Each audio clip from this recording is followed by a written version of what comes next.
New game.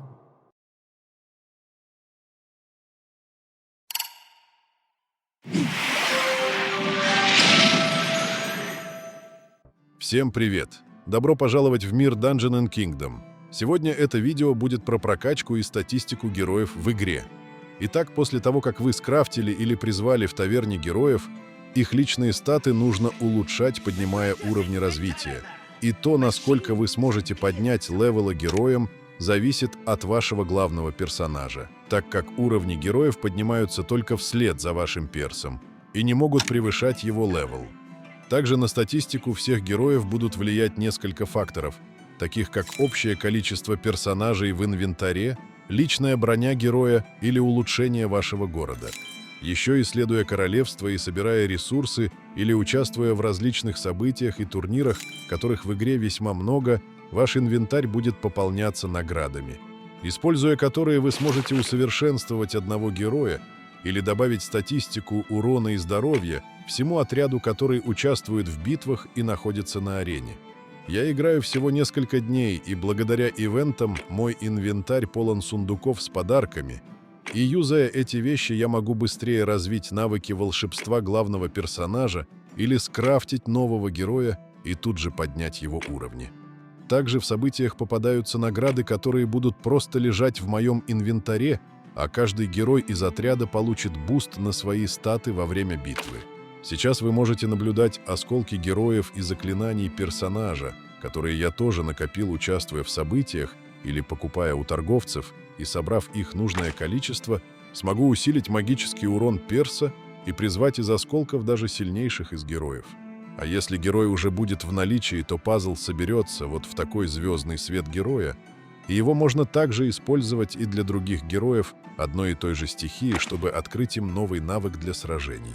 Выставив на арену команду с правильно подобранными скиллами, вы тоже увеличите свои шансы на победу, так как уникальные навыки героев могут сочетаться в интересные комбинации из различных атак, и герои будут отлично дополнять друг друга, что позволит не дать противнику перехватить инициативу в бою.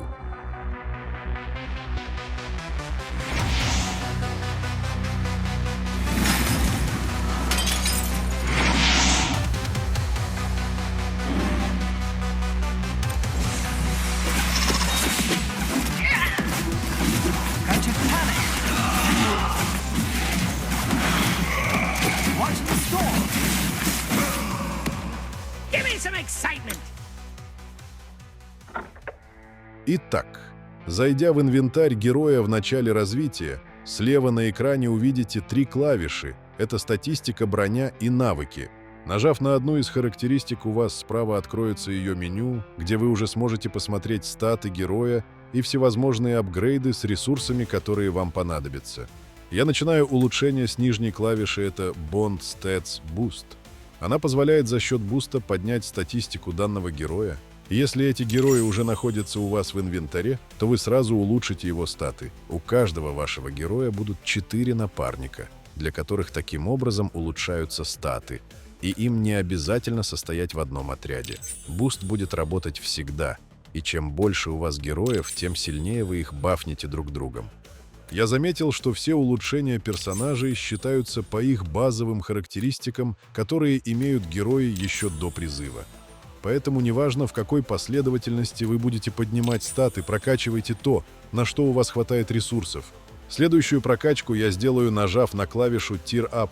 Это апгрейд уровня при помощи собранных растений, и каждым разом улучшая так левел, вам будет нужно все больше трав. Если у вас не хватит этих растений, то откроется окошко для их обмена на еду. И при таком обмене с другими замками рандомным способом могут выпасть и другие полезные ресурсы, которые вы сможете использовать в своих целях. А если ваша еда закончится до того, как вы соберете достаточно растений, то корзины с едой вы сможете приобрести в таверне за кристаллы или собрать их просто вовремя, посещая таверну во время обеда и ужина. Покупая некоторые ресурсы у торговцев, обратите внимание, что цена может измениться в зависимости от количества, которое вы хотите приобрести. Купив предмет, он окажется в вашем инвентаре, и там вы сможете его использовать, когда он будет нужен. Заюзав несколько корзин, я поднял свое количество еды, и теперь могу продолжить обмен, чтобы еще раз улучшить уровень этого героя. Поднимая таким образом статы, вы не повышаете сам левел героя, и такая прокачка поможет усилить героя, если у вас нет возможности поднять сам уровень, допустим, когда он ограничен уровнем главного персонажа, или просто нехваткой ресурсов для поднятия левела. Я закончил обмен и собрал нужные растения, чтобы еще раз апнуть статистику, при этом мой герой по-прежнему остается первого уровня. И теперь я, нажав на верхнюю клавишу «Апгрейдить», начну прокачивать уровни. Как видите, несмотря на первый левел, статистика героя уже значительно выше базовых характеристик. Это на статы так повлияли различные бусты других героев, прокачка травами и уровень главного персонажа.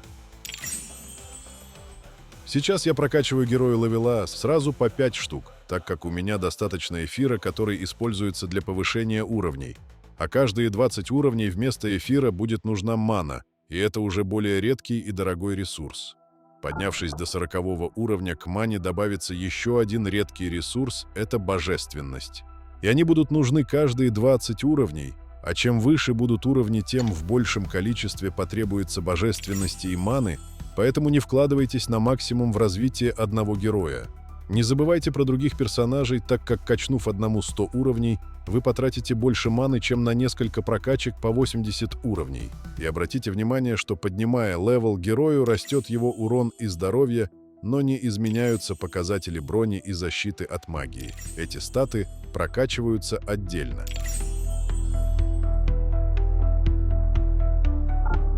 Теперь я перехожу в следующую вкладку «Gear».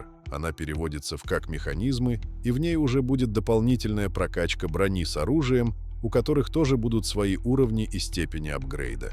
Для начала я всем предметам поднимаю левел, он так же, как и у героев, не может превышать уровень перса. И каждый раз, поднимая левел за монеты, вы будете открывать возможность нового апгрейда для этих вещей. И вот уже я могу увеличить статы этих предметов, атаки и защиты. Для этого мне потребуется такой ресурс, как руда Квенчит.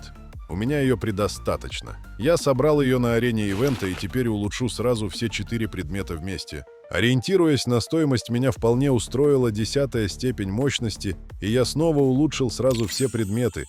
И теперь, в отличие от поднятия левела, поднялась абсолютно вся статистика, включая броню, магическую силу с защитой.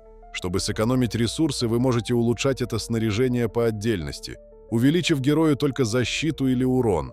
Мой герой маг, поэтому его дамаг магический, а если на его месте будет воин, то повысится физический урон. Дальше я сделаю апгрейд этого снаряжения, и все предметы станут более качественными и мощными, что повысит здоровье и урон героя. Для такого обновления потребуется вода Мидаса, которую можно найти как на карте, так и собрать на некоторых аренах, одержав победу в битвах. Все эти улучшения брони делайте в любом порядке, так, как вам позволят ресурсы. Главное, вначале качните им немного левел, чтобы открылись возможности изменить их качество.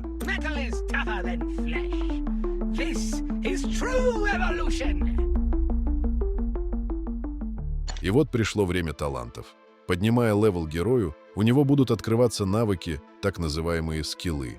Их у героев несколько, и они уникальные у каждого персонажа. От того, с какими скиллами будет ваш отряд, тоже зависит исход битвы, так как вы можете выставить на арену героев, которые будут дополнять навыками друг друга. Вам нужно будет ознакомиться с каждым талантом своего героя в этой сетке скиллов или наблюдать за героями во время битвы. Это важный момент, потому как один ваш герой может иметь способность быстро сбить с ног несколько противников, а другой герой обладает талантом сразу запугать тех, кто упал на арене, и таким образом вы быстро нейтрализуете противников на долгое время, и, скорее всего, такой противник уже не доживет до своей атаки. Разработчики заложили в скиллы невероятно много возможностей, что делает битвы весьма непредсказуемыми. А учитывая баф отряда от расы и класса при расположении на арене, то тактических вариантов сражения немыслимое количество.